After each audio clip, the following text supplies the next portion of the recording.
रणबांकुरा, तूने मेरे बाबा साहेब की हत्या की है।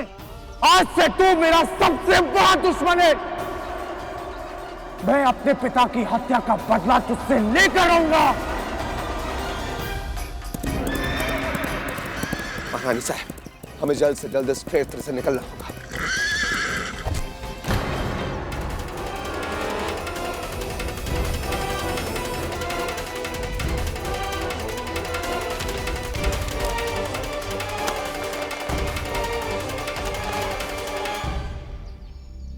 इसमें तो सिर्फ कानूनी किताबें, साक्ष्य जैसा कुछ भी नहीं है।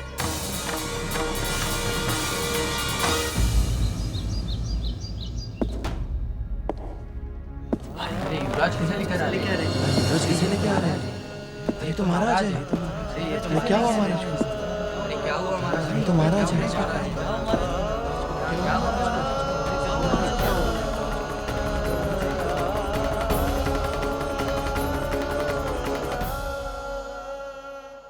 हमें तो कुछ समझ में नहीं आ रहा है। रोज ने जो हमें बताया था उसके अनुसार तो इसमें मंगल पांडे जी के विरुद्ध साक्ष्य होना चाहिए था, परंतु इसमें तो कुछ भी नहीं है और बग्गी में भी कुछ नहीं था। कर्मा, हमें इसमें किसी घोर षड्यंत्र का आभास हो रहा है कि मंगल पांडे के खिलाफ लंदन से आया एक लॉयर एविडेंस लेकर बैरकपुर जा रहा है और वो ऐसा प्रूफ है जिससे ईस्ट इंडिया कंपनी केस जीत जाएगी और मंगल पांडे को फांसी की सजा मिलेगी। हे देवा, अब समझ में आया। ये सब कुछ सुनियोजित ढंग से रोज को सुनाने के लिए किया गया था। पर महारानी साहब, हमारी समझ में ही नहीं आ रहा कि इस सब के पीछे है कौन। नेल्सन, उस धूर्त फिरंगी के अतिरिक्त ये घिनौना षड्यंत्र और कोई नहीं रच सकता। वो इस भ्रम में जी रहा है कि हम हिंदुस्तानी उसकी किसी भी चाल को समझ नहीं पाएंगे।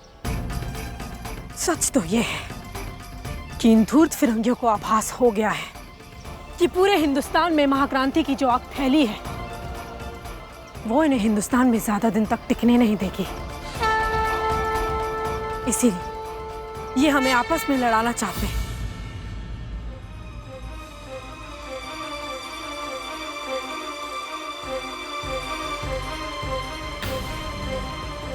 महाराज! महाराज! महाराज!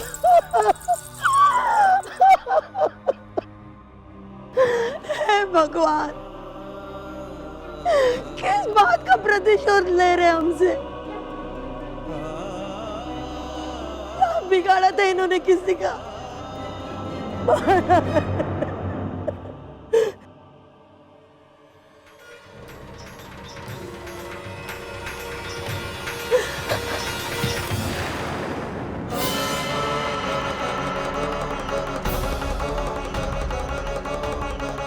बस मां साहिब, आपके आंसू बहुत कीमती हैं। इन्हें तब तक रोक के रखिए जब तक मैं बाबा साहेब की हत्या का बदला नहीं ले लेता।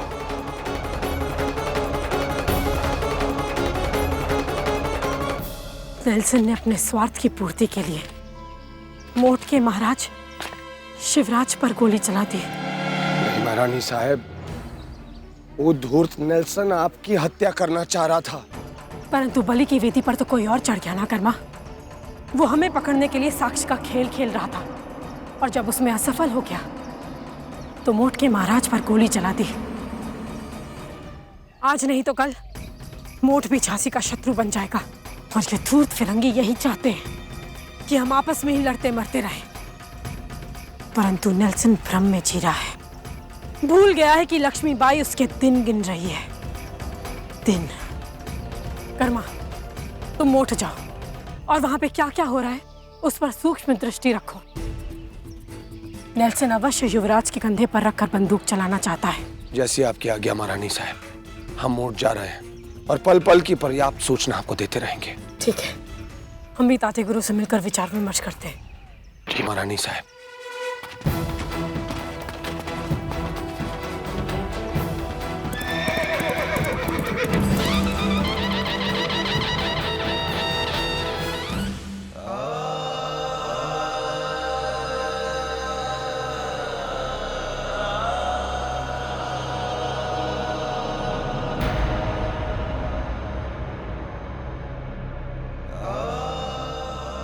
कुंवर युवराज,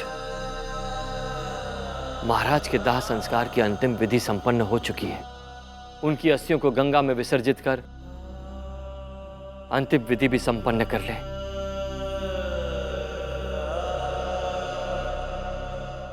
कुंवर युवराज,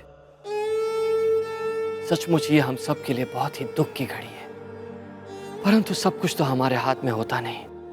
इसीलिए आप भी अपने मनोभावों पर नियंत्रण रख भविष्य की ओर देखिए, क्योंकि राज सिंहासन को अधिक देर तक खाली नहीं रखा जा सकता। इसीलिए आप भी महाराज की अस्थियों को विसर्जित करके आपके राज तिलक का अनुष्ठान शीघ्र अतिशीघ्र संपन्न करना अति आवश्यक है।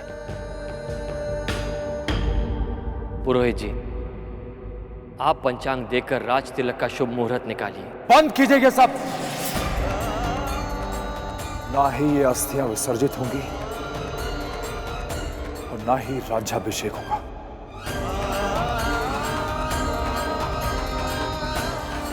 जब तक मैं अपने बाबा साहेब के हत्यारे को ढूंढ के उसे दंड नहीं दिलवा देता, तब तक कोई अनुष्ठान नहीं होगा। ये तो अपशगुन है युवराज। महाराज की अस्थियों को विसर्जित न करना हमारे संस्कार, हमारी परंपराओं के विरुद्ध है। इस प्रकार महाराज की अस्थियों को महल में नहीं रखा जा सकता। कुंवर युवराज, महाराज के स्वर्गवास के बाद आप ही को मोट का सिंहासन संभालना है। आप ही इस सिंहासन के उत्तराधिकारी हैं और राज तिलक तभी संभव होगा जब ये अस्थियां विसर्जित होंगी।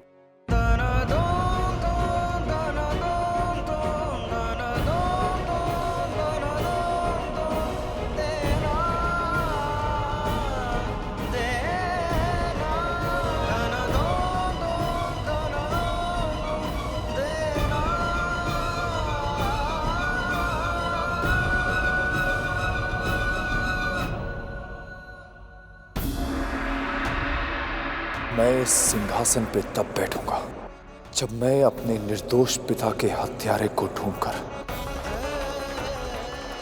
उसे सजा दे दूंगा। ये मेरी प्रतिज्ञा है।